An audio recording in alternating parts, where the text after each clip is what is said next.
Bueno, bienvenidos. Los recibimos en este espacio que es el nuestro hasta las 2:30 de la tarde. Vamos a estar hablando de eso porque la verdad es que hay una suerte de desdén, ¿no? Y de menosprecio por una cuestión tan delicada que le cuesta la vida a mujeres, mujeres jóvenes en su mayoría y pobres además, porque incluso quienes han participado, no un debate, pero sí de una suerte de dimes y diretes desde los propios despachos oficiales, hablan de esto como si se tratara de una cuestión reglamentaria, de una cuestión incluso, diría yo, formal, desprovista del contenido humano esencial que tiene y está relacionado con la perspectiva de evitar muertes evitables, ¿no?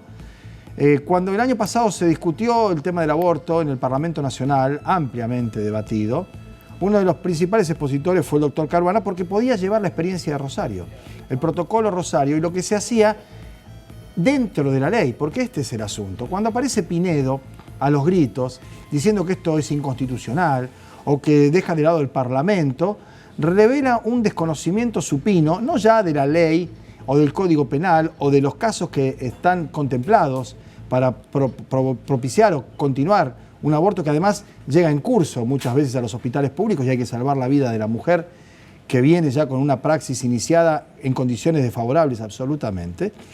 Pinedo lo trata como si fuera efectivamente un expediente, una situación de disputa de poder. Y aparece hablando de Rubinstein, que Rubinstein es el secretario de Salud Pública de este gobierno, de Mauricio Macri. ¿Qué quiero decir?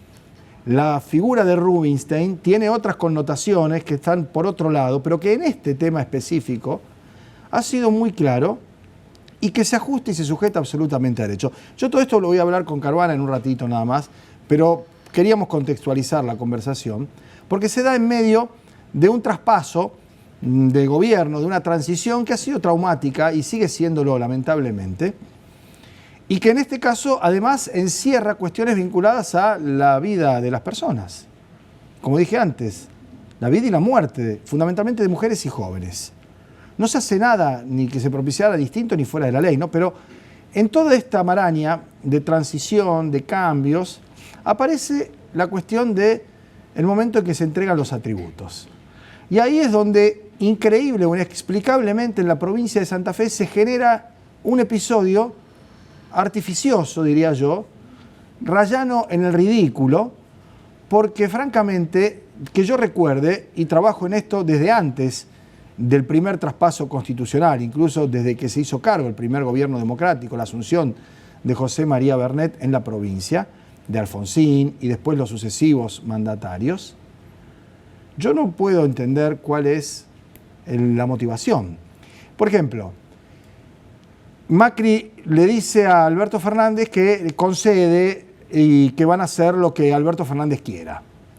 Y en realidad Alberto Fernández dice que lo que él quiere hacer es lo que la ley indica, que es lo que pretendió hacer Cristina Kirchner cuando se armó el escándalo aquel de que Macri quería que se lo dieran en tal lugar o a tal hora o tal día y si diera un día más, y asumió Pinedo, de discreta gestión, ¿no? De 22 horas, una cosa así, bastante bien. No, por lo menos no firmó nada. Eso era una cuestión, si se quiere, formal. Bueno, no es solamente una cuestión formal, porque está relacionada con lo que establece el protocolo y la ley. Ahora, si lo queremos dejar de lado, dejémoslo de lado, pero atendamos y sostengamos las mismas razones y los mismos procedimientos. Desde el comienzo, con Alfonsín y Viñone, en el Palacio Legislativo, cuando se terminaba la dictadura. Después el traspaso de mando de Alfonsín a Menem, de Menem a posteriori cuando se avanzó en la sucesión y aparece la elección de Duhalde y esa transición, y Duhalde dándoselo a Kirchner y Kirchner con el bastón de mando en la mano. ¿Se acuerdan esas imágenes, no? Sí, que no sabía cómo ponerlo, cómo hacerlo.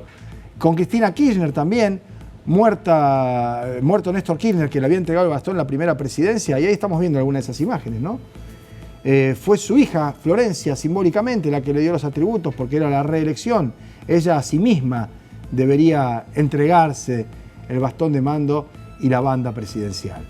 Bueno, todo eso redunda en una discusión, como decía antes, que le quita tiempo a otras cosas, evidentemente, ¿no? Pero que marca, efectivamente, diferencias, no grietas, pero sí diferencias en cuanto a lo que representa ese acto de asunción del poder. Y lamentablemente eso se ha trasladado a la provincia de Santa Fe, decía yo que casi inexplicablemente, porque ahora Lifshitz no quiere entregarle los atributos a Omar Perotti el 11 de diciembre en la explanada de Casa de Gobierno. Hay dos o tres cosas que son bastante ridículas, ¿no? La primera es que lo que quiere Lifshitz, que es que sea en la legislatura, no se hizo nunca. Porque, y vamos a ver algunas imágenes ahí, Wiener no asume ni toma los atributos de la legislatura, sino que camina desde allí hasta un centro cultural en la peatonal en Santa Fe. Me acuerdo porque yo estaba ese día allí.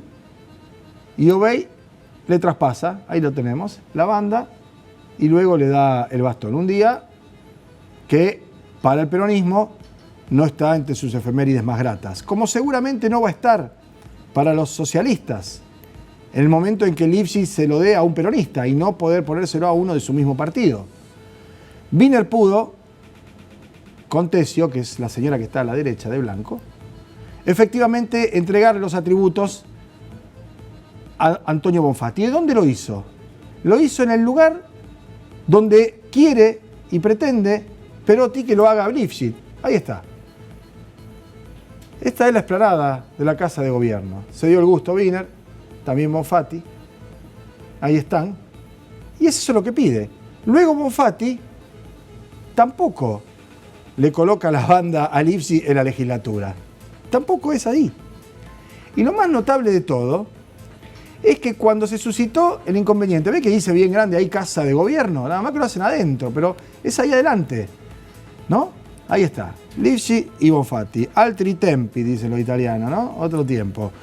Pero lo más interesante es que cuando se suscita la polémica entre Macri y Cristina Kirchner, y esta es una carta que le mandan al ministro Farías, los colaboradores de Omar Perotti, diciéndole, citamos las propias declaraciones del gobernador saliente, si sacan el sobreimpreso lo van a ver porque es el párrafo final, ahí está, y si lo agrandan mejor.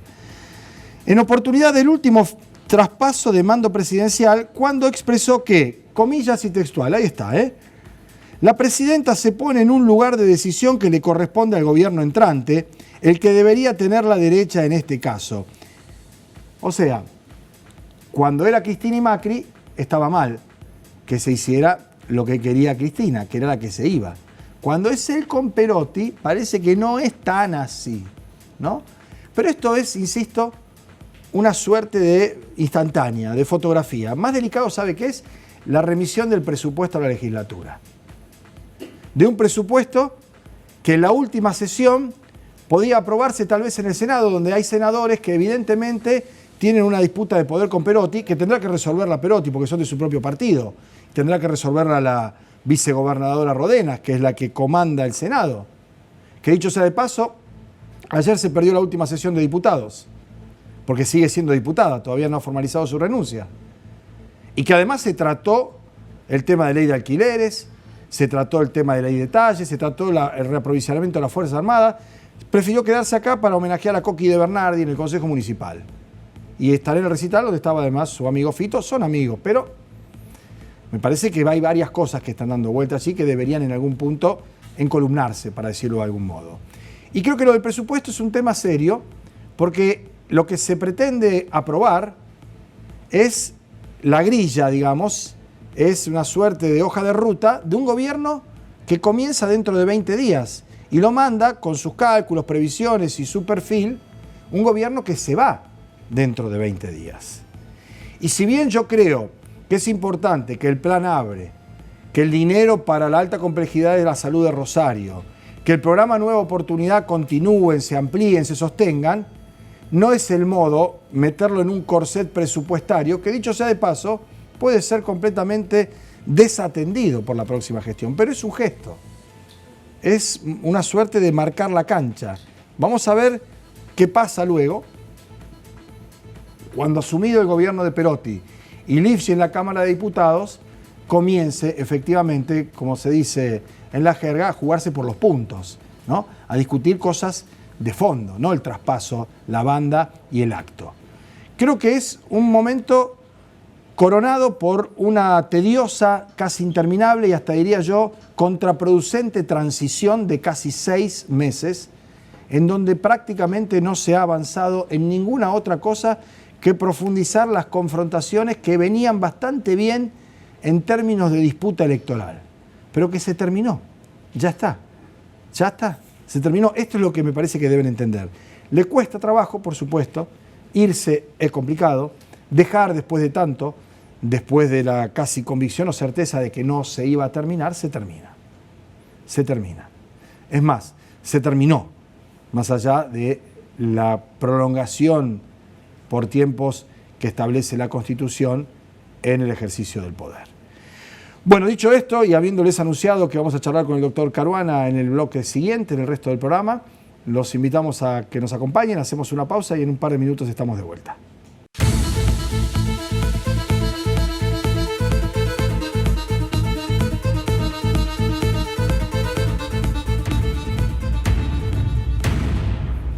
Bueno, tal como lo habíamos anunciado, nos acompaña Leonardo Caruana, que es el secretario de Salud Pública de la Municipalidad de Rosario, y va a seguir siéndolo después del 10 de diciembre.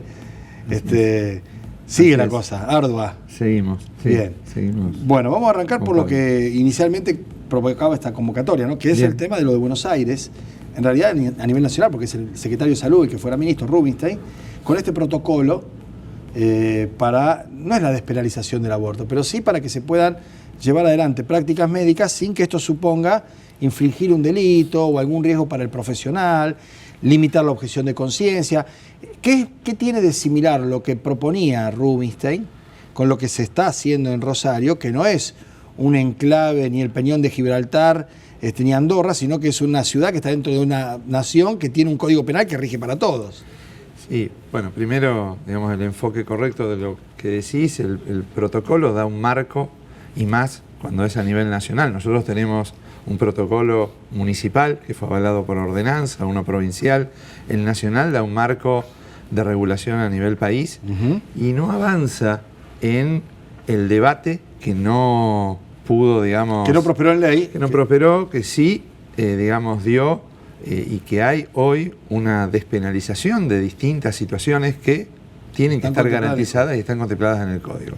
Lo que hace el protocolo que instala Rubinstein es avanzar en algunos derechos que ya están dados en la reforma del Código Civil y Comercial en el 2015, que es la perspectiva de objeción de conciencia, el avance de la capacidad de autonomía que tienen los adolescentes, pero en el marco de la ley, y siempre en las causales permitidas por el Código Penal. Establece el artículo. Y después también, digamos, cuando va evolucionando la historia de los modos de organización, del acceso a la salud, cambian los medicamentos, hay aparición de otros medicamentos aparte del misoprostol. Sí. Un protocolo tiene que ir justamente en función de esos derechos que aparecen en otros lugares, dándole marco, pero nunca cuestionando lo que se debatió en el Congreso. Eso pasará a ser otro debate seguramente en los próximos años para avanzar, yo creo que los próximos en causales. Meses, ¿no? Yo creo que pero cuando sea. Posiblemente. Y depende efectivamente de los legisladores. Esto es una cuestión, casi diría yo, ejecutiva, de práctica, de guardia. ¿No? Así es. De vida real, no del debate ideológico. Da información, da, como decías, contención a los equipos, seguridad a la población. Estas incertidumbres de volver, de ir con un protocolo a las 24 horas, volver, es lo que genera más clandestinidad, dudas. Claro, porque la población, no todo el mundo accede a la información de la misma forma. La verdad que lo que demuestra el gobierno nacional es la inoperancia en relación a la gestión de políticas públicas, que jerarquiza más la mediatización de la discusión que el gobierno, porque en realidad, si vamos a hablar de derechos, cuando se interrumpen los... Primero, para abordar este tema, y yo lo puedo decir, la verdad que con mucho respeto, porque he transitado no solo el proceso de la Cámara de Diputados y Senadores, sino debates en la Universidad Católica, con discusiones y de distintos lugares, pero hay que hacerlo realmente seriamente, no poniendo otra grieta y otro versus, tomarlo como un problema de salud pública.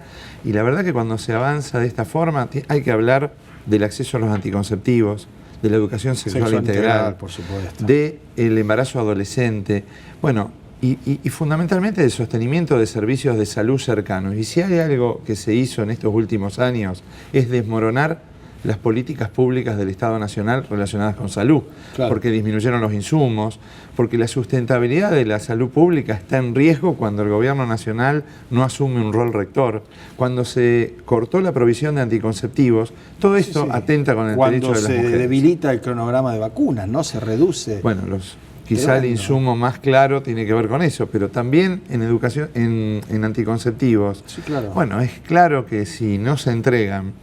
Bueno, el abordaje es integral, porque la interrupción legal y la autonomía y el derecho de la mujer está en el marco también de políticas integrales para poder decidir para poder decidir el anticonceptivo, para poder decidir si el parto es respetado o no.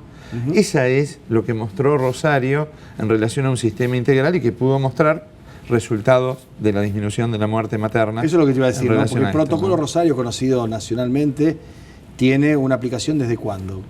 Bueno, tiene una aplicación ya, nosotros desde el 2012. O sea, 7 años. Lo tenemos y avanzamos. Y los números con el en cuanto a la estadística, que aunque uno dice estadística, reducir a números una situación que son vidas cada una de las que vamos hablando, pero es la mejor manera de ejemplificar la viabilidad y la importancia de un programa como este, ¿no? Bueno, esto es lo que pudimos valorar y evaluar, que todas estas políticas traducidas en indicadores sanitarios han mejorado.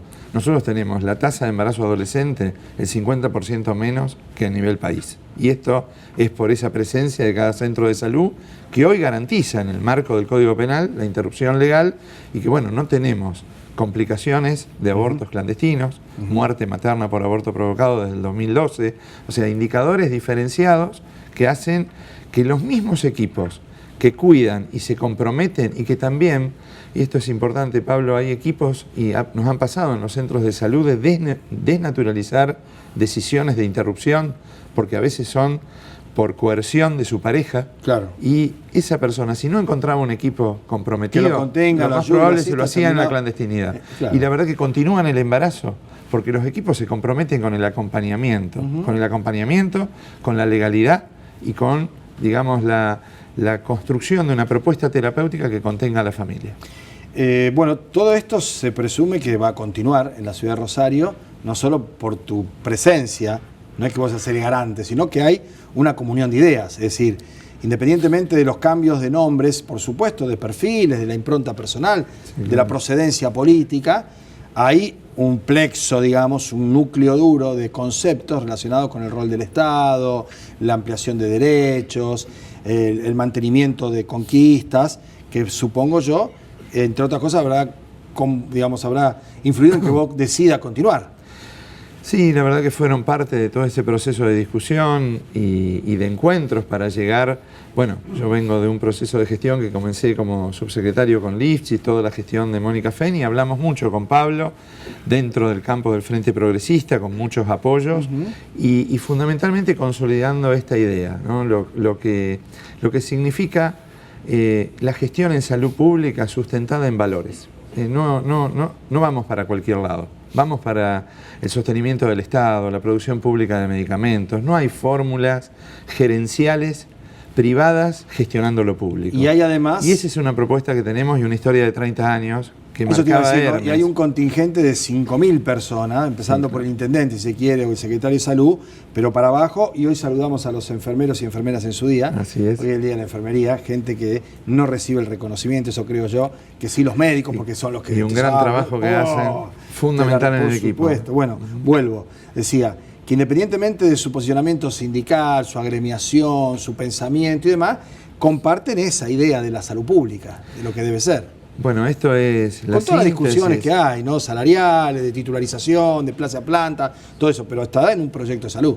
Bueno, es parte del paisaje la discusión de los derechos de los trabajadores, pero digamos, hay una cuestión de síntesis de distintas miradas partidarias, de que la defensa de la salud pública basada en derechos, más allá de las corrientes y las particularidades, hacemos una síntesis en la ciudad, en la provincia, en relación a una historia de asumir la conducción pública. Yo recuerdo, y vos lo mostrabas recién, Hermes Wiener hace mucho en algunos diálogos nos decía, se necesita horizonte y buena leche.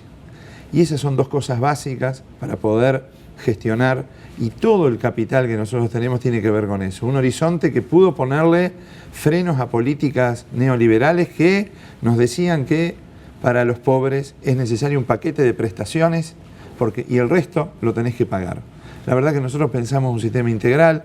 Pablo ha planteado claramente la recuperación, la fortaleza, la profundización de los centros de salud, esa capilaridad que tiene el centro de salud en cada uno de los barrios. Sí, sí, la primera instancia. Además, en un contexto adverso, porque va a haber una discusión del financiamiento. Nosotros vamos a tener demandas sociales altas con recursos limitados. Va a haber que discutir y analizar el día a día, pero no podemos, digamos, prescindir o dejar de discutir la eficacia y la eficiencia negando un proyecto ideológico. Podemos sostener un proyecto ideológico basado en derechos, que fue el que lideró el Frente Progresista, particularmente el Partido Socialista, y garantizar con eficacia y eficiencia la gestión de la salud pública en los próximos meses y años, con la articulación con el gobierno provincial y nacional. Porque eso también iba a decir, ¿no? Para nosotros es fundamental no competir. Le va mal al ciudadano de rosarino y santafesino. Sí. Y si hay un mecanismo de condicionamiento o extorsivo a través de la cuestión presupuestaria en un área como salud, es además indigno e inmoral. Pero digo, puede haber alguna diferencia de concepción, ¿no? Yo no la veo todavía, no sé quién va a ser el ministro, todo indica que puede ser Carlos Parola, sé que el gobernador es Omar Perotti, por supuesto, a nivel nacional está Alberto Fernández y probablemente sea Ginés o alguien de su equipo, y da la sensación que no debería haber situaciones contradictorias e insalvables. Yo creo que tendríamos que tratar de sintetizarlas para pensar que los financiamientos y los modos, digamos, de discusión de los paquetes económicos sean secundarios a la organización de la atención. Porque cuando dos hospitales, porque sean de reparticiones distintas, compiten, sale muy caro. Claro. Porque crecemos en forma anárquica. Si podemos readecuar el financiamiento, discutir la integralidad, hoy el gobierno nacional no entrega medicamentos de alto costo, prótesis. Eso no es sustentable un gobierno local sin políticas nacionales. Nuestro agobio tiene que ver con eso también. Por eso, volver a recuperar la Secretaría de Salud Nacional en ministerio, primero es un título, es un dato, pero avanzar justamente en la gestión de los grandes paquetes económicos que hacen, que mueven el perímetro en los gobiernos locales. Sí, utilizando el argot o el léxico, ¿no?, del gobierno actual, ¿cuánta gente cayó en la salud pública? ¿Viste? Porque caí en la universidad pública, o en la educación pública. ¿Cuánta gente se incorporó al sistema público de salud a partir de situaciones no deseadas por uno mismo? Quiero decir, el que perdió el laburo, por tanto perdió la obra social, el que no puede pagar la prepaga con los planes que la medicina prepaga ofrece, subiendo su tarifa permanentemente, y aquel que se va incorporando también, ¿no?, porque le pasan cosas en términos de salud y necesita. Bueno, nosotros cuantificamos, y la verdad que es impactante el número, porque lo vimos el año pasado, pero este año de enero a agosto, 32.200 personas que se incorporaron nuevas a partir de los centros de salud y se incorporaron a toda la atención. No es ese paciente que tiene una prepaga y que no puede pagar y que va a buscar alguna prestación, sino que se incorporaron a la apertura de una historia clínica familiar, y también demuestra el compromiso. Son 100 historias clínicas por día. Claro. 100 por día. Y demuestra primero el compromiso de los equipos de poder alojarlos, y por otro lado esta discusión que a veces se daba en la ciudad de decir, bueno, la salud pública es para la población de máxima vulnerabilidad. ¿Qué hubiese pasado si estos sectores de clase media que perdían el trabajo no encuentran un sistema de salud que les garantiza el medicamento, y que además no estamos acostumbrados ni a esperar en una guardia, ni a hacer cola en un dispensario, ni a que no te den lo que vos necesitas que te den, ¿no? Bueno, todo esto que se complican, ¿no? Se complican. Ahora, cuando uno ve, y yo lo recorro tanto en las instituciones y en la ciudad, hay un reconocimiento de la gente que utiliza la salud como aquellos que no la utilizan. El valor construido de que el ECA, de que el Hospital de Niños está para cuidarnos, más allá de nuestra condición social, es un valor que tenemos en la ciudad, que tenemos que cuidar, mirándolo bien todo lo que hacemos, pero hemos construido una perspectiva de derecho asumida también por la población en general. Bueno, yo me alegro personalmente que sigas en el cargo y que, por lo que representa, ¿no?, más allá de tu situación particular o de laburo y demás, sé que es bastante desgastante, que familiarmente tiene sus costos y sus situaciones, pero que es bueno para todos. Así que gracias por venir. No, gracias. Seguimos un equipo muy grande, y bueno, y vamos a estar todos los días con pasión y compromiso. Muchas gracias. A ustedes les agradecemos que hayan compartido este rato con nosotros. Volvemos mañana, como siempre, a las 2 de la tarde. Hasta entonces.